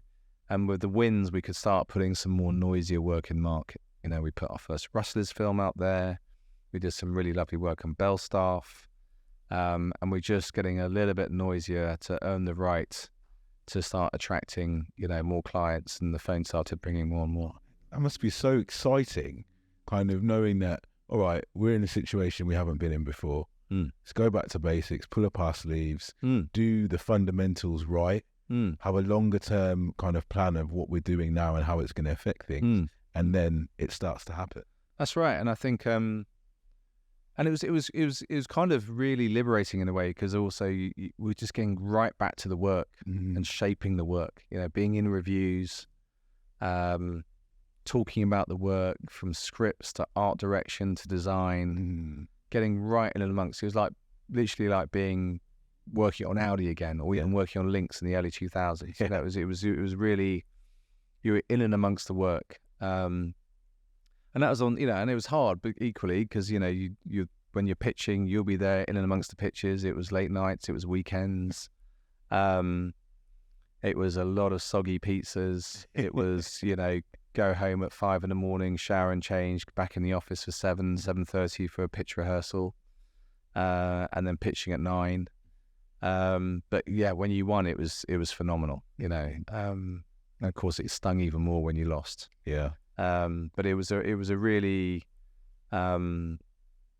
high octane, full throttle kind of, you know, couple of years. I'm not sure how sustainable it would have been, to be honest. I've got a little line from Campaign here, which says, a new management team took over in 2016, talking about Droga5, consisting of Chief Executive Bill Scott, Chief Creative Officer David Cobbles, Yes. and Williams, it says. Dylan Williams. It has since become one of London's hottest shops, hottest agencies, with work for the likes of Amazon Prime Video, Barkley Card, and Uniqlo. Yeah. You did it. Yeah, You turned it around. That was the turnaround. I think that was, and I think 2018 was the pinnacle. Was it 2017? We just moved to our new office, and what we were finding was that we were winning clients, a lot of clients offshore. So we had one Seat based in Barcelona. We did a nice campaign for them. We had one Danone based in Paris, yogurts for the launch of there you go. Yeah. And you know, some of our Bell staff work was global, you know, and going offshore. We'd done some really nice work for Uniqlo as well. It was a New York client, and we kind of transferred that business over to Droga5 London, and we did some really lovely work on some of their product ranges. So we're getting noise out, but actually we found that within the domestic market, within London, our shop window wasn't as noisy as we would have liked, and we were saying we need more. That was the feedback from some pitch intermediaries at the time, was you need more domestic noise. And Barkley Card was the thing that really helped us put on the map. It was, you know, it was a big high profile win. It was a big high profile pitch. Budget? Decent budget. Tens of millions? No, certainly not that. But it came at an important time in the business. That's what we'd also, you know, we'd worked on Peroni, House of Peroni, which was UK. We'd once worked on Asahi. The Barkley Card felt like a real moment. It was another oyster catcher's pitch. We were up against some really good agencies across London, against Burnett's and Pablo and I think Wyden's, and so that was a really important headline for us as a win. And then what was great for us is, more importantly, is where the resulting work we did was really, really strong work, really, really effective work. I think our first campaign featured Simon Cowell, talking about their repayment calculator. You know, so we're showing to market how we do great, famous, effective work on big grown-up clients like Barkley Card.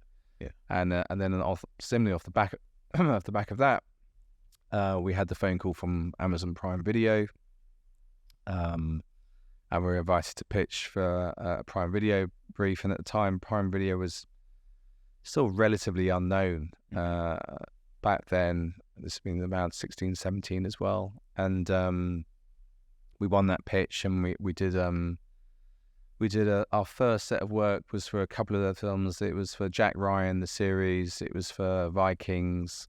And we did some really lovely campaigns for that. And that was very visible in the UK and abroad. Starting to make some domestic noise. Yeah, exactly. That was domestic noise. So I think on, you know, that campaign quote was that, you know, finally we were really hitting our straps. And, you know, the icing on the cake then was, I think in 2018 we were given 2018 Campaign Agency, Independent Agency of the Year. Excellent. And we had a nice breadth and depth of clients, you know, some big grown-up clients like Barkley Card and Amazon Prime Video, to different project-based clients. You know, we were working on Kahlua Ice, Kahlua coffee, liqueur. We're doing some really nice design work. So it was a nice blend. And then what was great is, you know, at the time we were in the zone, we were knocking out really good noise around all of those. Mm-hmm. So you proved yourself as a managing partner, you proved yourself as an MD, by this point, prove yourself as a CEO amongst the great team that have got the companies where it is. It's turned around. And as we know in your job title, there's another company involved. This company is Accenture Song. Now, let's do a bit of backstory. Yes. In the summer of 2013, talent management giant William Morris Endeavour acquired 49% stake in the agency Accenture Interactive at the time. Droga. Yeah, Droga5. Yeah. Droga5. Yeah. For a sum reported to be between 150 and 200 million. You can say no comment. I'll say no comment. That was before my time. When that group announced plans for an IPO in 2019, it put its holding in Droga5 up for sale. And this is where Accenture come along. And they seized the opportunity of this flying agency that's going well in New York and London. And for an undisclosed sum. Yes. Which you're not going to tell us. No. And Droga5 became a unit of Accenture Interactive, as it was known at the time. Yes. William Morris Endeavour's subsequent IPO prospectus revealed that Accenture acquired Droga5 for a total valuation of $475 million. Not bad. No comment. No comment. So yeah, this was the biggest deal for Accenture at the time, and resulted in Droga5 being part of Accenture Interactive. Yeah, it was. So it was beginning of 2019 we were acquired. When did you first hear about this? I think the announcements went out in around April 19. I think I knew about it maybe the Christmas before. All thereabouts. And what did you think when you heard? I thought it was exciting. I think genuinely, it was. But we've been part of the WME stable for a while. William Morris Endeavour, one of the foremost talent agencies in America, and we've done some good synergistic work with them in terms of talent sharing. But probably it hadn't unlocked the full. The marriage hadn't unlocked the full potential that we were hoping for. So, David Droga, I think at the time was, for the next chapter of Droga5, was keen to make sure that, one, he wanted to really, really future-proof the business. And obviously the industry's going through so much change and world of digital transformation. You go, how can he really future-proof the role of creativity for Droga5 and the type of work that Droga5 want to do? And Accenture Interactive at the time, we're on this journey and still are. We've since rebranded, but they had pivoted into buying a number of creative businesses, creative agencies around the world. They'd bought an agency called Panorama here in London as one of their first acquisitions. They'd bought creative agencies in Germany and the Monkeys in Australia. They'd bought design studios like Fjord. They'd bought production companies. So they're building a formidable kind of network of capability in the marketing, brand, customer experience space. And really, David Droga saw the opportunity for Droga5 is to go, right, the way we are going to expand our creativity beyond just traditional campaigns is, right, how do we really help affect and drive creativity into the customer experience, and all things, the whole surface area that a brand can be experienced on. So Ras, did you, when you heard this news, do you think, what if they go for a big management restructure and I'm out of a job? Does that come to mind? And this kind of thing. It didn't. To be fair, it didn't actually. Maybe I was a bit naive there. No, I think from day one, Accenture were very, very, and still are very respectful and supportive to the Droga5 business. They bought Droga5 for a reason. For its creativity and the role that creativity can play. And they've been very careful to ensure that they protected that, and that was what was so great in 2020, picking up International Ad Week Agency of the Year, is, it was proved to market that we weren't suddenly going to lose our creative chops, and similarly, I think, Droga New York was picking up lots of gongs and awards after the acquisition.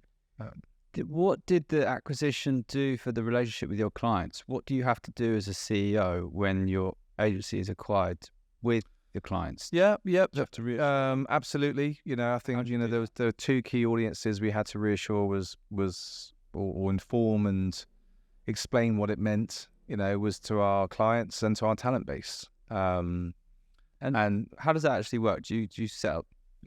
Yeah, I mean, at the time it was all very carefully orchestrated. So there was, we knew when the announcement was going out with press release in April 19, there was going to be a corridor of sequence conversations with all of our senior clients before the release dropped, clearly. So there was a very short window of, obviously we're all embargoed and it was all confidential before the news drops publicly. But obviously we didn't want our clients to find that out just through, a campaign headline or an FT headline. So that was a round. Actually, I think I was on holiday at the time. That was a number of phone calls into senior clients, 10, 15 minutes at a time. And you're saying what? Well, we're pivoting into new ownership. Accenture Interactive are doing a wholesale acquisition for us. We're hugely excited by it, which we were. It's going to allow us to really lean into and develop our digital capabilities and our scale. We're joining a huge ecosystem and a huge business that will only benefit us in terms of being able to deliver a broader canvas of creativity. In terms of continuity of team, which we could assure them. There's no change in terms of leadership. There was no change in terms of personnel. So there's continuity of business running. For many of our clients, they knew Accenture. They Amazon knows Accenture and has their own relationships. You don't need, similarly with Barkley Card and Barclays or and so on and so forth. So in that sense, there was, Accenture Interactive and Accenture at large, had its own profile. What advice do you have for other CEOs who may go through an acquisition based on, your experience of it? Well, first of all, is just hand-holding your talent base through it. So I think it's one thing at a leadership level. You get kind of informed earlier on the implications and what's the opportunity, and you get to meet some of the stakeholders on the other side and build chemistry, and so you're ahead of the curve versus the rest of the constituency. When you call the all-agency meeting and you tell people, there's an awful lot of gobsmacked faces, well, you're not going to be independent anymore. What does it mean to our culture? What does it mean to our business? What is it? So I mean, the general vibe, like concern that concern. I think just like, what does it mean? Yeah. First of all, you get very primal about it. Am I job safe? To your point, is there going to be restructure? Or are we how are things going to change? And actually, for the first, couple of years, it was just like steady. Business as normal. The integration was very carefully planned in terms of how we get to know each other, work out what the skill set was. As I said, Accenture were very keen to protect and ensure that our culture didn't suddenly become something that it wasn't.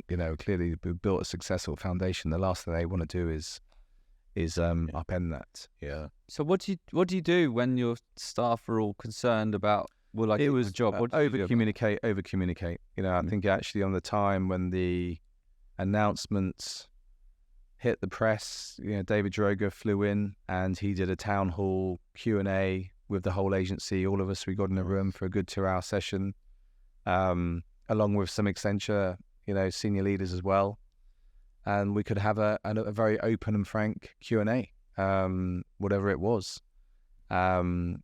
David took the time, obviously, first to explain his vision and why he did it and what he sees the opportunity and why he wants us to, to be the.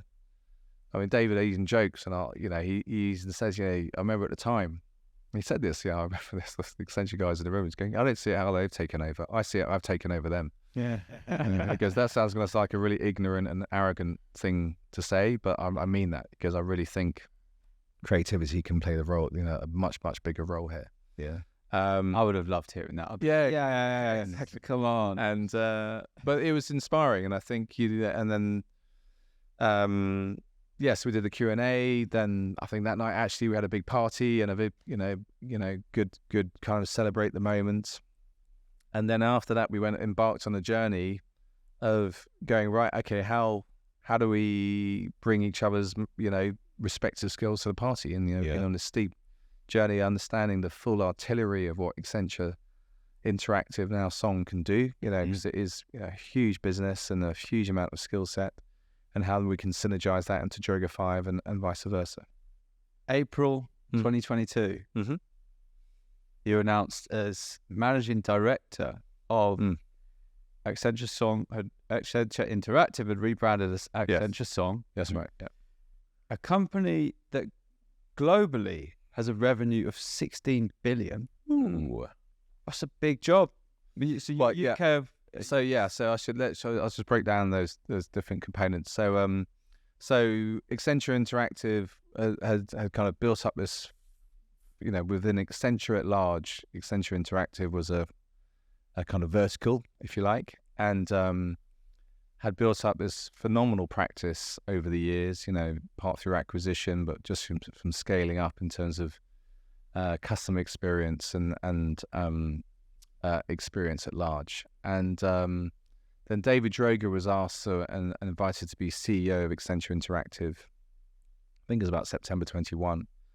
And one of the observations at the time was Accenture Interactive, because a lot of it was built up through acquisitions. There was a kind of quite significant number of brands under the portfolio, 40 plus brands, agency brands, production studios, design agencies, et cetera. And so as a kind of network that we had developed, it was quite sporadic in terms of so many brands. I mean, basically Accenture were acquiring a company pretty much every month.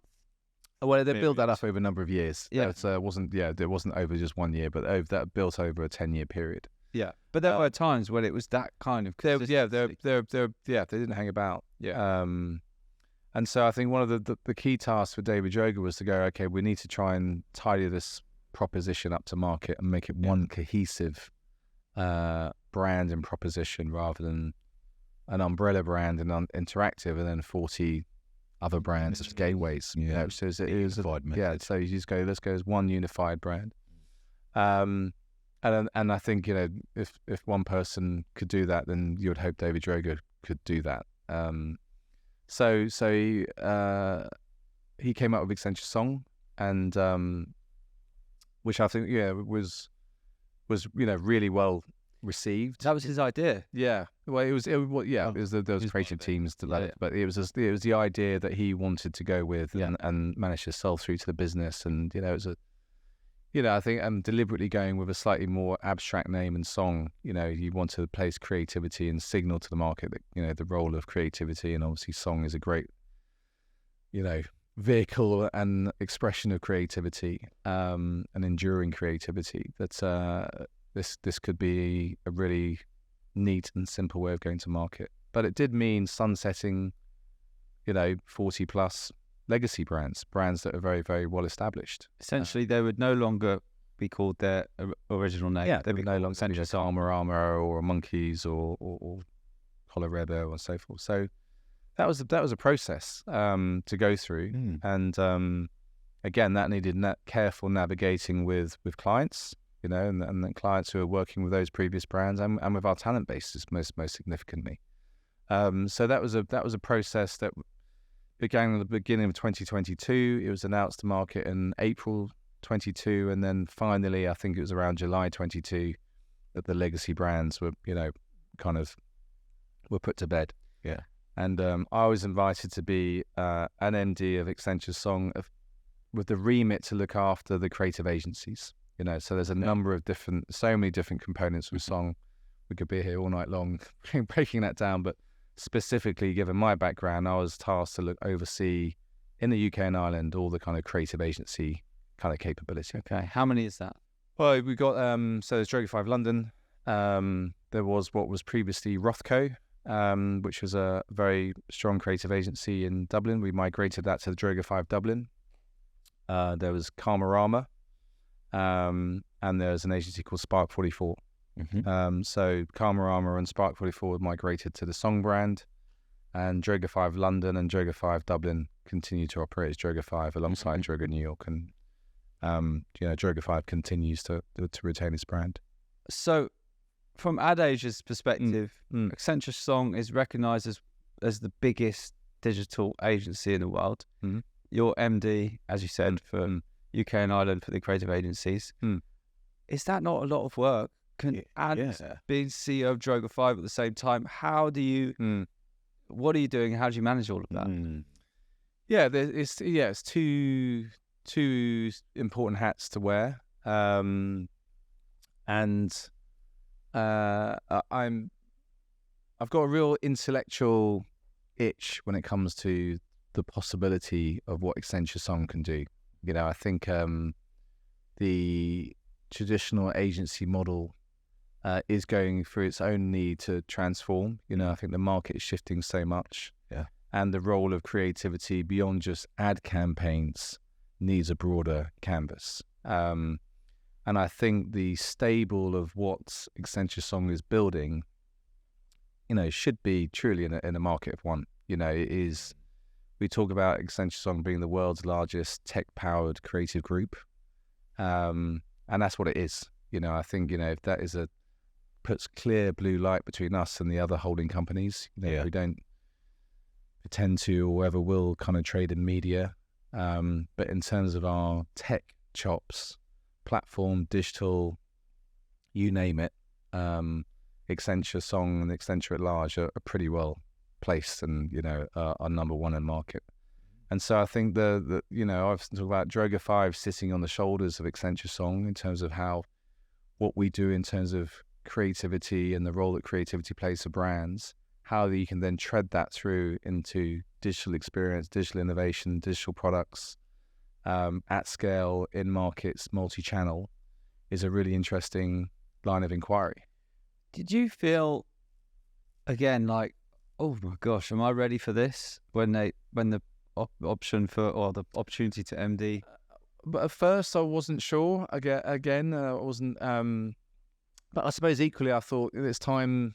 I've been doing the CEO-ship of Droga New York Droga London for 7 years, and you kind of go, what's the next push? What's the next horizon? Obviously hugely proud of what I've done at Droga London, and we were going through our own change in London. David Kubalsh was left and went back to the States in last year. And equally, we had, success and management to think about, so there was a tier and generation of leaders who've been with the business 5-6 years now, and they're ready to step up, so it was important to think about how do we future-proof and think about the next chapter in terms of the next Droga5 3.0, for want of a better expression. So you kind of go, okay, well, in terms of kind of liberating and giving space, actually taking on this role of MD for the Accenture Song Communicate agencies was a great opportunity, because it has allowed me to give more space to the next generation of leaders. Everyone was stepping up. You want to breathe, you want to allow that kind of, in-house oxygen to let everyone step up. And then, as I said, just kind of this intellectual itch to really unlock more of the power of song. I felt like I needed to have a bigger foot into that stable to really learn it and do it. You know what I mean? Because the danger, if you just swim in the Droga5 lane, there's only so much you can do. Yeah. So it kind of now enabled me to kind of increase my learning curve, my knowledge, my exposure, my collaboration to all things song. And then how do you ensure that you're effective in this role? What are your markers? That's a good question. In terms of output, getting to a different shape of work, and getting to a different shape of client conversation, and that's going to take time. Not every client is ready for it. Not every client wants it. Sometimes clients go, we're very, very clear. We come for you for one reason, Droga5. That's the work. Don't talk to me about other stuff. But now we are having conversations with clients where there are penny drop moments. You're going, well, actually, okay, we can take the brand purpose here and then really tread that through into the customer journey and A, B, C, D, E, F. And so that's good. That's one barometer of success. I think the next is Song is new and young in market. How do we make Song famous Yeah. for the type of work and for the type of output we want to create? We want to make it a great destination brand for talent and a great destination brand for clients. And that's a really exciting brief to take on, and that's certainly not going to be done overnight. So, I think that along with, if I was to go back to the people, product, place, and, brand new business, money and energy, I think, trying to maintain and create still new conditions where our talent, our processes, and our product can thrive would be, to your question, how do we measure success? So, retaining our best talent, attracting our best talent, getting different shapes of work out there. That's what we're all striving for. We've come to the present day where we are now, and how we like to end the show. We've got to know yourself and how you got to where you are. A very exciting story. I'm sure more great things to come. We're going to have a poem. Okay, another poem. Wow. To summarise your story. For that, I'll just summarise, the key learnings and lessons from your life is that, you had some moments in your career where you had these big crossroads. You didn't know whether should I go to Singapore? Well, you wanted to go to Singapore, but should I stay in Singapore? Should I leave? Should I go to Grey or should I stay where I am? And you've taken risks, and I think that is a key part of some lives and careers is jumping into the unknown sometimes, and speaking with family, speaking with friends, getting that advice in, and taking that risk, and it's led you to some interesting places, and you seem to have quite a clear, process of what works for you, how you succeed in your own way, and I think everybody needs to find out how do you work, how do you operate best. One thing that works for you is not going to work for someone else, but you seem to know, okay, when I go to a new company, I'll do my diary. You did it at Grey, did it at Droga. These are the things that are important to me. Yes. These are the things as an MD that I need to be aware of: people, product, place, and just having these core ways of working has allowed people to see that, okay, Bill Scott is someone who achieves and gets results, and that's what people look for at the end of the day in those key positions. And that's it's been proven to. Well, thank you. I think that's thank you. Very generous, and as I said, I think I've mentioned a few times, if there was a couple of principles, if I were to reflect on, it would be keep the learning curve steep. The moment you feel the curve is flattening out, then look for that next horizon of challenge. And whether that's the way my pattern of career was, I did 3 years at Saatchi's, 3 years BBH London, 2 years Singapore, came back 7 years. But in each kind of every 3 years there was a new kind of challenge, I suppose, whether it's a change of office or change of environment or taking on a new role like head of account management, managing partner, or MD. So there was a nice kind of looking back, there's a nice kind of 3 year cycle of taking a new learning curve on. I think the other thing I'll just reflect on, which has always put me in good stead, and I think that's, not necessarily being the most academic, brightest or high achiever, but the art of collaboration and people, investing in talent. We are a team sport, so really doubling down on the ability to collaborate with talent and unlock the best from your talent base is hugely important. And then I think this one thing I would like to pull out is really important, because again, this industry is so small. The old boomerang effect. You can bump into people 20 years later and be working with them. It's just the old golden rule of treat others of how you expect to be treated. I think it's just super important, and especially even more now in the pressure and the pace of the work environment. I think it's really important to stay grounded and look after your talent. Yeah, that's come up in so many of these stories. Is that in those, especially at those senior positions, names get put in a ring, put on a short list. Yeah. And the names that get put on a short list, often someone there has worked with them and they've had a good time, a good experience. They've seen good things. So you're so right, whether it's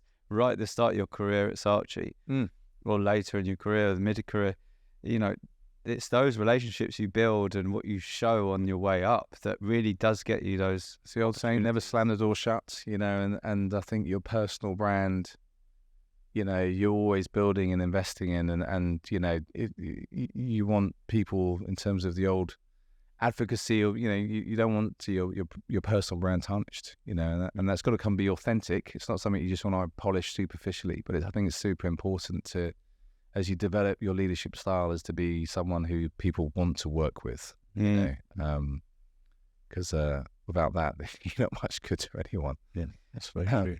Another point you mentioned there, Laura Jordan Bambark, who was on the show, who's now president and chief creative officer at Grey. Yes, she's done a similar thing. It's where she's taken these leaps of faith in her career, and she views it as, okay, just jumping aboard the pirate ship and let's just go into this scary place. Yes. So I think, anybody listening who's feels like they're at a very comfortable place in their career, and as you said, wants to increase that learning curve. Feel deep down that that's really what you need. Then I think there's a little voice in your head that tells you. I think hopefully your instincts, back your instincts. I think there's always a little voice to me saying, "Oh, are you ready for this? Can you do the Droga5 job?" It could be a big fool. You're walking away from a really good trajectory and platform at Grey. I think John Hegarty once said, and he says it to clients, do interesting things to you and do interesting things, and interesting things will happen to you. And I think there's a point in your career where you got to go, well, you've earned the right to get this job offer. You've earned the right to get that phone call. And there's a little bit, you got to back yourself to do it. You got to make sure that there's certain conditions that are right in terms of who your creative partner is going to be or what have you. But I think, by and large, I think your instincts put you in good stead. Yeah, for sure. And you were speaking about collaboration a bit earlier. Like, how important do you see it for the industry, especially the UK advertising industry, to be more unified and to share some of their issues and work through them together? Yeah, I think overall, there needs to be the days of just being pointy elbowed and just trying to nick each other's lunch are kind of a bygone era. I think clients need and expect creative agencies, media partners, digital agencies to collaborate meaningfully. And if not, a siloed island is eventually going to sink. You've got to build those value add connections, and it's important, not just from a kind of running a business and serving to the client perspective. It's just important from getting creative oxygen shared with each other. And one of the prerequisites in doing the Accenture Song role is being really open-armed in terms of collaborating, and there are some brilliant people there. And of course, you're never going to get to know all of them, but, developing your own little kind of constellation of contacts, who does what, go-to people, that comes from meeting people, developing those relationships, and through the art of collaboration. And out of that collaboration, you'll become a more effective operator and leader. Sure. Well, we run, a lot of round tables and interesting discussions with Unified Creative where bring leaders together. So I'm sure we're going to be seeing you in one of those at some point, Awesome. bringing the industry together. That's what it's 100%. about. Yeah. Poem time. Goodness me. Okay, here we go. So this poem is one I create as we go through the episode. I kind of live tweet it so that we can utilize some of the quotes that you've said and some of the things that I got to feel from your story. Goodness me. So extending our thanks for dropping in to give us your How I Became visit. One of the earliest lessons is to not dismay if life will take you on a pivot. With experience in creative in London and over to Singapore, you've been managing, directing and showcasing that your skills are certain and you are not a fraud. If you do your best, a chance test could be the way you rise up higher. Taking the time to learn your team's ambitions, to have the right hymn sheet to lead the choir. There's not much you can't do. If you trust yourself, you'll make it work. And you can soon leave a legacy where others know that you can make great work. Wow. Thank you. Thank you. You want a job? Skills. That is amazing. Real time, poem writing like that. That's Real-time rhymes. love it. Love it. Well, thank you very much for having me. It's been, I've really enjoyed it, and I think the formats were phenomenal. So I feel very privileged to be part of it. Thank you very much. Very welcome. That is how you became CEO of Droga5 and Managing Director of Accenture Song. Thank you. Thank you for having me.